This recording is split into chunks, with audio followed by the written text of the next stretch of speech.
Et salut à tous, on se retrouve aujourd'hui pour une petite vidéo conseil. Ça m'est arrivé des dizaines de fois de me retrouver à devoir composer un son et de juste pas avoir d'inspiration. Le problème c'est qu'on n'a pas toujours le temps d'attendre que l'inspiration arrive d'on ne sait où, et du coup j'ai développé des petites techniques pour forcer un peu l'inspiration à arriver. Et je me suis dit que ça serait sympa de les partager avec vous. Le premier conseil que je peux vous donner, c'est de chercher des nouveaux sons dans vos plugins par exemple, et d'essayer des choses que vous avez jamais essayées. Entendre de nouveaux sons, ça aide à s'inspirer, ça rafraîchit votre cerveau et du coup ça donne des idées. Puis c'est cool parce que du coup vous sortez de votre zone de confort et ça peut donner des choses assez sympathiques. Le deuxième conseil, c'est de reprendre un élément d'une chanson qu'on aime bien et qui va coller avec ce qu'on veut ou doit faire et de partir de cette base. Alors attention, évidemment, on fait pas de plagiat, mais on peut reprendre le tempo, la ligne de base d'un morceau, sa progression d'accords ou une partie rythmique et changer le reste.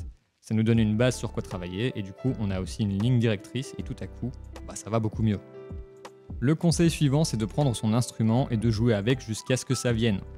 On jamme un coup avec sa guitare, on fait voler les doigts sur le piano, et quand il y a un truc qui plaît, on le travaille. Alors ça demande un peu plus de temps et ça garantit pas forcément des résultats, mais ça peut aider. Un autre point de départ, c'est d'aller écouter des trucs nouveaux, des choses que vous connaissez pas, des styles que vous avez jamais explorés. C'est un peu comme le premier conseil, écouter des choses nouvelles, ça aide franchement à l'inspiration, ça nous oblige à être un minimum concentré et à trouver les bonnes idées dans les choses qu'on écoute, ce qui peut devenir une base sympa pour composer. Et enfin, le dernier, c'est de se donner des contraintes. On dirait pas, mais avoir des contraintes, ça augmente la créativité. C'est un truc que je fais assez souvent en vrai. On peut notamment parler du concept de PV Nova, 10 Days 10 Songs, qui était entièrement basé sur les contraintes. Et ces contraintes, ça peut être tout et n'importe quoi, mêler deux styles qui n'ont rien à voir ensemble, genre la salsa et des sons hip-hop, utiliser des instruments en particulier, des accords en particulier, voire même partir d'un sample et tourner autour de ça. Bref, il n'y a pas de limite aux contraintes que vous pouvez vous mettre. Et comme pour les autres conseils, ça vous donne une ligne directrice, un sens dans lequel avancer, et du coup, tout est plus facile.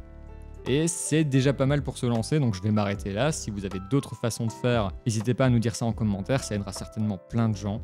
Si on a pu vous aider à composer, n'hésitez pas à smasher le pouce bleu, voire même vous abonner, vous savez. Sur ce, je vous souhaite un bon appétit, et salut!